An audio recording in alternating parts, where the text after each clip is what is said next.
Would you continue to fund UNRWA? Yes. Well, the French debate was fun. Welcome back to Moose and Loose. My name's David. Today, the highlight of the French debate was not the debate itself. It was after the debate. The independent media tricked all the CBC reporters, got all the questions. Rosemary Barton had a complete meltdown over this. Let's jump into this. So what happened here is Keenan Bexte of the Counter Signal, Juno News, as well as Alex Zoltan and some people from Rebel News, they all figured out where the line was going to be to ask questions. So they all lined up early. They formed the line, and then CBC is pissed off because all the CBC reporters, I guess there was 20 some odd of them. Keenan Bexte got to the front of the list, got to ask Mark Carney the first question. And you'll notice, I think the first 4 or 5 are all right-wing independent media. I guess too, during the debates, anytime like Carney was trying to take a jab at Poilievre, all the journalists were cheering. So much for unbiased media, right? Hi, Mr. Carney, Keenan Bexte, Juno News. In your estimation, was Justin Trudeau a good prime minister? Yeah, Justin Trudeau in the previous administration made a number of contributions to this country. I suspect since I have 10 minutes, I think, right, for the responses, I'm not going to enumerate them all. I'll make one point which I think is relevant. He can't even think of one. He's desperately trying to find something. This is a good question. He wasn't ready for it. Been on the way looking for it, which is... as I said the other night in an interview, he and I, we share the same values in terms of solidarity, taking care of one another, the emphasis on reconciliation, emphasis on equality of all Canadians, and building a better country for everyone else. The difference, one of the differences, there are many, but one of the differences between the two of us goes to the question I was just asked, which is I put much more emphasis on the economy, on growing the economy. In fact, in this circumstance that we're in, given the scale of the crisis and what needs to be done, I would There it is. It's always a crisis with Mark Carney. say a relentless focus on growing the economy to work for all Canadians. This guy likes using the word crisis. He likes creating a crisis, and then he's the guy who's there to solve it with something that makes him money. Just to follow up, if I may, your entire campaign does seem to be predicated on putting you in the front and hiding the people that stood in lockstep with Justin Trudeau for the last 10 years. You're kind of hoping that Canadians won't connect the dots, that the people standing behind you in your caucus walked in lockstep with him. Regardless of what you say right now, Stephen Guilbeault made the carbon tax's life work.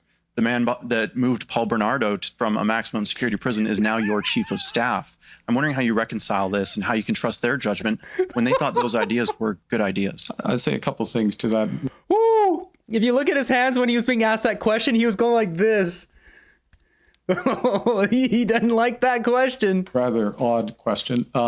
First is that the candidates in this election for the Liberal Party, I mean, you go and see when I make an announcement. I don't think I've seen you at any of them, but next time you can come. And you will see a wide range of the candidates that are there presenting themselves. So This guy bans all independent media and then has the audacity to say, I've never seen you at my events. for example, with respect to our announcement on crime, we had Bill Blair, now the Minister of Defense, of course, formerly the Chief of Police and a long time in Toronto, and Natalie Provost, who is a new candidate. We're honored to have her. Are we talking about this Bill Blair, the one who's listed in this as a failed Minister of Public Safety for authorizing extreme powers for CSIS to undertake inappropriate actions against innocent Canadians, permitting breaches of ministerial directive on national security operations in sensitive sectors, permitted breaches of the Canadian Charter of Rights? This Bill Blair, is that the guy he's touting right now? And someone who's dedicated their life to helping to end gun violence and violence against women. Next up, Alex Zoltan asks Mark Carney a question. Look at this. He just is absolutely gobsmacked, doesn't know what to say. This will be the last question. If we can keep the answers and question very short, please. Absolutely. Alex Zoltan with True North. If you thought my friend's question was odd, you're going to love this one. I'm glad you self-assessed that. Okay. How many genders are there? In terms of sex, there are 2. Thank you. My follow-up question then, do you believe that women, biological women, have the right to their own spaces, their own sports, their own change rooms, their own prisons, their own homeless shelters? I think this is Canada, and that as a general objective, yes. But we work in where we value all Canadians for who they are, and we'll continue to do so. Thank you very much. Wow, that was a non-answer. I think he said the word more than he said anything else. Rosie, I'm curious what stood out to you, because at one point when some of those last questions came up, I just checked to make sure, yeah, no, we're in Canada. Because the identity politics questions have not emerged much. This happens on the same day that the United Kingdom court ruled that woman and sex refer to biological woman and biological sex. True North is a very right-wing website, and there have been issues in the past with who gets allowed into these scrums and who's allowed to ask questions of the leaders. The commission, Debates Commission, was the one who decided that these people were... These people? Rosemary, what do you mean by that, Rosemary? ...allowed to come in and ask these kinds of questions. So there you go. All right. These kinds of questions. CBC rotten to the core. So here comes Jagmeet Singh up to the podium. Let's have a listen. For the next couple of questions here that are in French, I had it on Juno News here where it's translated for us. Just listen to this. So Rebel News asked Jagmeet Singh a couple of questions. He refuses to answer anything. He looks like such a weak loser. Okay, we'll go to Jagmeet Singh. And then You have been an MP for the last 6 years. Now you're entitled to a retirement. Before that, you were a provincial MP. In other words, the majority of your career has been at the expense of taxpayers, but you chose to boycott conservatives and right-leaning media such as ours, and you supported Justin Trudeau's bill that aimed to censor the internet. Why do you think that it's ethically acceptable to marginalize conservatives and refuse to treat them with respect? Answer: I do not answer questions from Rebel News because it's an organization that spreads disinformation. So I'm not going to answer your question, but I will take the time to say that what's key in this election for me is this question of who's going to fight for you and who's going to defend what's important for you. Healthcare, for instance, who's going to defend the interests of everyday Canadians and not just CEOs. And we have major companies who are scamming people. This is such an awful look for Jagmeet Singh. I don't know why he thought this was a good idea. You are banned from the Indian territory for your policies, but here in Canada you support censorship and words that you think are unacceptable, especially through censorship online, and you actually refuse to answer questions from journalists with whom you do not agree, as you have just done. You should be punished in one way or another, is the impression that leaves. So how are you different than people who would put you in prison? Answer: that is another example of why I do not answer questions from Rebel News, because you are spreading this information, and your question is an example of this. Good evening, Mr. Singh. Do you really want it in English? I could do it if you want. No, you're just joking. Next question. Kate McKenna from CBC News. Your party and the other parties haven't released costed platforms. How can you... She goes on to ask about costed platforms. They already talked about that during the debate. These are stupid questions that don't need to be asked again. The independent media are asking the real questions. Jagmeet Singh looking like a fool. And he gets asked again by another journalist from Rebel News. Hello, Mr. Singh. Drea Humphrey with Rebel News. Your party takes great pride in standing against hate such as white supremacy, Islamophobia, and all. Sorry, I didn't get your outlet. Drea Humphrey with Rebel News. Okay. Your party... You know where I'm going to go with this, all right? Can I speak? Yeah, you can. I'm just going to say you know where I'm going to go with it, though. Your party takes pride in standing against hate such as white supremacy, Islamophobia, and online hate speech.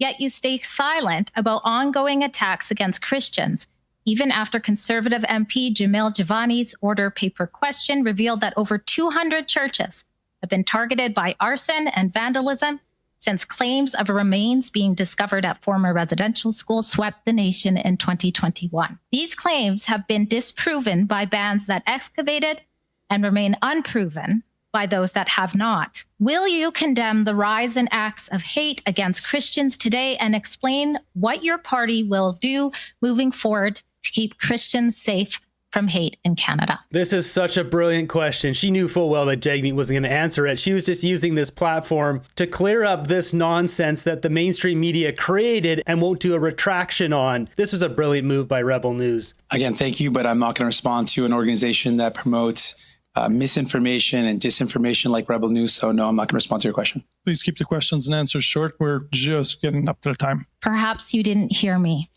Over 200 Christian places of worship have been attacked in Canada since 2021. Many served First Nations communities, many were historic, and they diverted police and resources and put others at risk. What do you say to Canadians who see your refusal to answer, especially from one of the few media outlets here that are not funded by the state, as proof that a vote for you is a vote for a dangerous radical party that gaslights the public into thinking it stands against hate when its silence is instead emboldening Christophobia? Your question is another example of why I don't respond to agencies like Rebel News that promote misinformation and disinformation. That was hilarious. He just got completely wrecked to the world. Everyone's watching this stuff. He's so proud of himself. He looks like such a weak loser. A strong leader can take any hard question and answer it. I think we have to sort of address the elephant in the room. How are these people chosen to answer these questions? And I don't know if either one of you have an answer for that, but I think there will be people at home saying, some of these seem like odd questions. Some of them aren't getting answered. How come we've heard so often from this one particular outlet? Any idea what's going on there? There's three right-wing, very right-wing media, we can call them media, websites that are present. Oh, please, you guys can't call yourself media. Get off the news. In there. They get in line to ask a question like anybody else. Their accreditation has been approved by the Commission of Debates. And so they get the right to stand in line and ask a question that they choose to ask. In this case, you saw Mr. Singh, and this has been his position for some time, to refuse to answer questions. Rebel News in particular traffics in misinformation, facts, lack of facts, and as you heard in that question, which was... the audacity of her to say that you guys peddle this Trudeau, Carney, liberal bullcrap for years. Get off the TV. Get off the news. We are done with you. Woven with some truth and some things that weren't true. Yes, there have been burnings of Christian Catholic churches. Yes, there have been remains of Indigenous children found in various places around the country, which she misrepresented. We'll see if Mr. Poilievre... Really? There has been? 3 years later, no remains found at Kamloops residential school site. If we scroll down here, Kamloops discovery, initially presented as confirmation of remains of 215 children, has since been referred to as 215 anomalies or disturbances in the soil. There's no skeletons, there's no bones, there's no nothing. Could have been the site of an old root cellar or a garden or who knows what. The government stopped funding this because there's no bodies. So once again, the CBC caught lying to Canadians. Thank goodness there's independent media asking questions at these events, bringing up the truth they refuse to disclose to the public. We'll see if Mr. Poilievre gets any questions from right-wing organizations. I would suspect no. Okay. All right. So he does, which we'll see here next. Next up, we got Sheila Gunreed, Rebel News, asking Pierre Poilievre about the rise of protesters in our streets. Canada's suffering the most violent anti-Semitic crime wave in history. Yes. There have been shootings, firebombings, even a riot right here in Montreal. But not all of this anti-Semitic hatred and incitement rises to the high level of a criminal code offense. Do you believe that foreign nationals, that is, people who are not Canadian citizens, should be deported for participating in these hate marches or other pro-Hamas activities that don't rise to the level of a crime? Well, what I have said is when there is a crime involved, including crimes of vandalism, that visitors to Canada should be deported. You simply can't come here and firebomb a Jewish bakery or someone's home or smash windows out of a political riot and expect to stay in this country if you are on a visitor visa. We will be bringing in tougher laws to penalize those who are permanent residents and citizens who break laws and harm our communities. But look, this is the disintegration we have witnessed after the lost Liberal decade. Everybody is divided. This group is divided against that group. There is crime and chaos in our streets. The Liberals have promoted this division by saying one thing to one group and then exactly the opposite to a different group. We had a tradition in this country before this government where you could come from places, the conflict-ridden places in the world, and you would leave the fight behind. You might have a debate about politics of that place when you sat down in a coffee shop in Montreal or Toronto, but it never overflowed into street violence. We need to get back to that. You should know, we welcome people to this country. Sure, bring your culture, bring your traditions, bring your family, but do not bring foreign conflicts onto our streets. We're going to have peaceful streets again, and we're going to be united.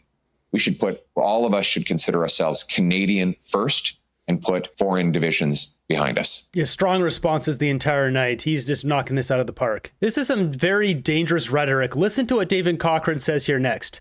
Just watching it, having watched the debate, David, you know, the debate was one type of conversation. This feels very different. I think the debate commission is going to need to be accountable for what's kind of happening here. They moved the time of the debate the day before. They kicked the Greens out the morning of, and they've opened up the scrums and the press access to a bunch of groups who sometimes are registered charities or have been defined by their owner as not actually a journalistic organization, or have been ruled by the federal court to not be a journalistic organization. And in an election like this one, with very substantive debate on very substantive issues, moderated very well and executed very well by all the leaders, this is where this is going.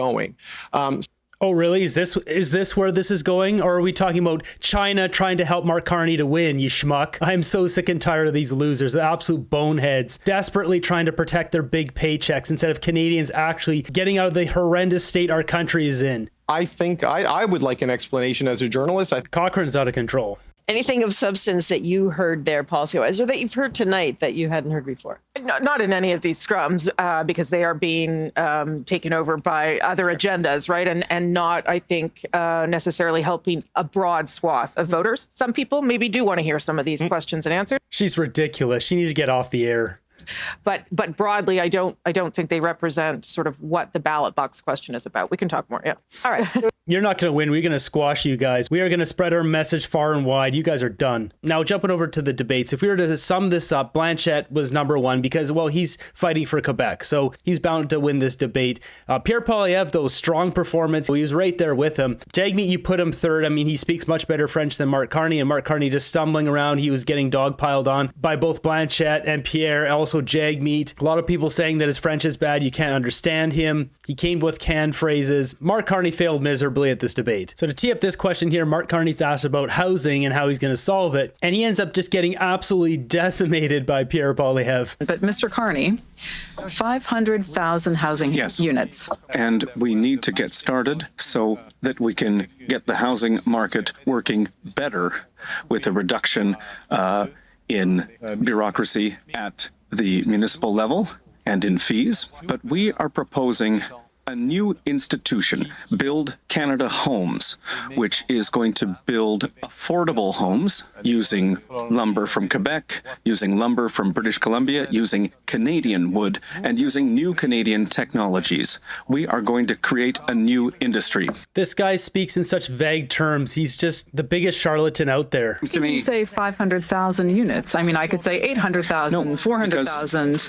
Where's this coming from? If I can have 35 seconds, we need to add funding of $25 billion for the development of affordable homes and $10 billion for... Mr. Poilievre, you haven't costed your objectives. Yes, we will in our platform, which is going to come out in a few days. But Mr. Carney, you're repeating exactly the same promises that Justin Trudeau has been making for 10 years. During the Liberal decade, when you were the economic advisor, the cost of housing has gone up. Of England. And you inflated the cost of housing then, too.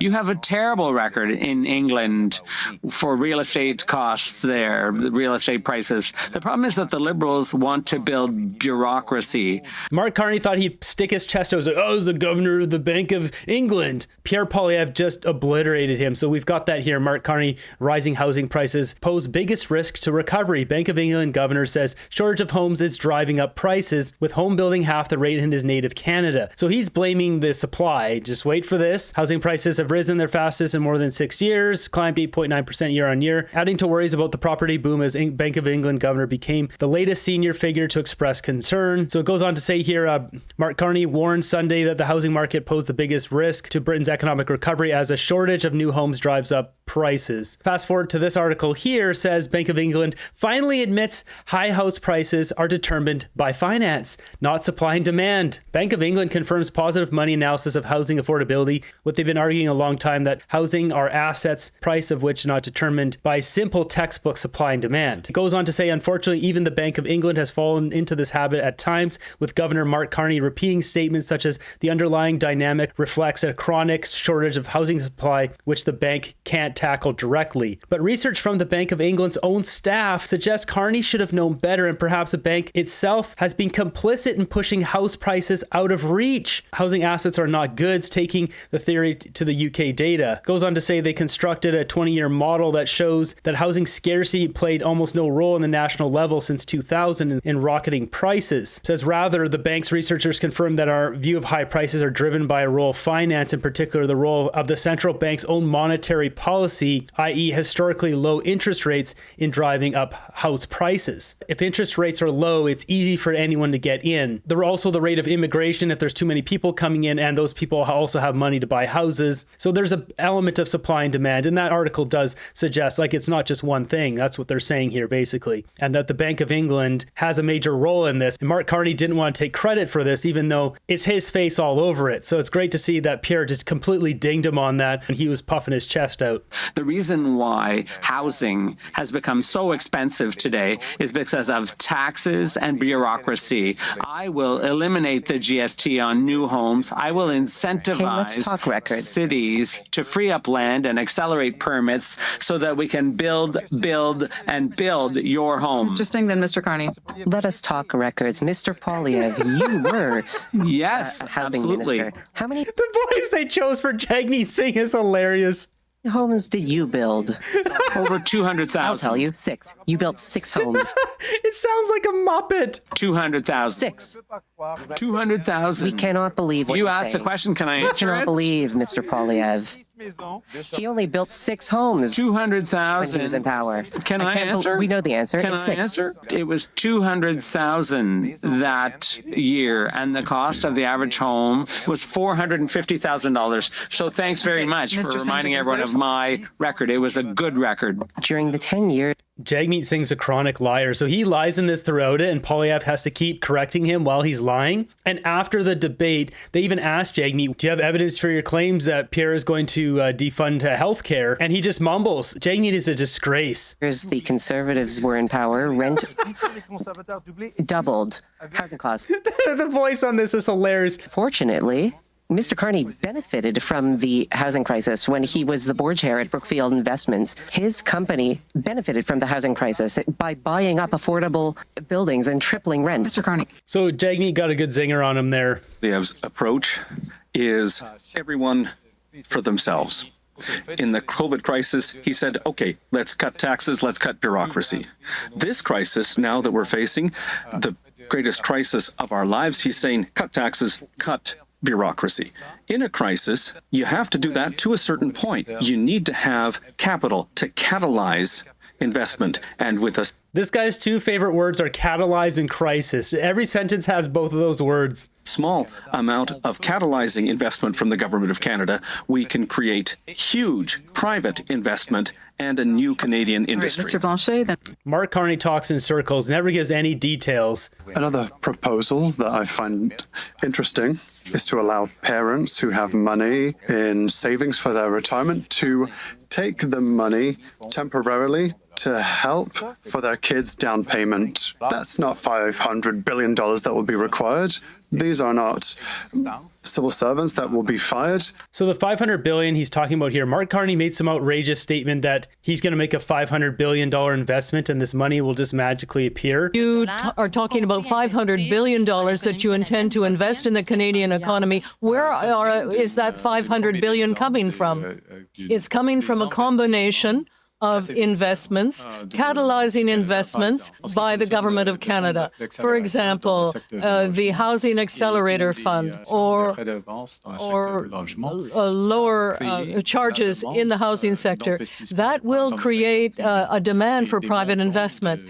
And you could tell the translators really struggled with his French. According to a bunch of the comments, people are saying his French is so bad that a lot of francophones couldn't even really understand what Carney was saying. That will represent 8 to 10 times more than public investments. So that economic approach is necessary in this period of uncertainty, global uncertainty.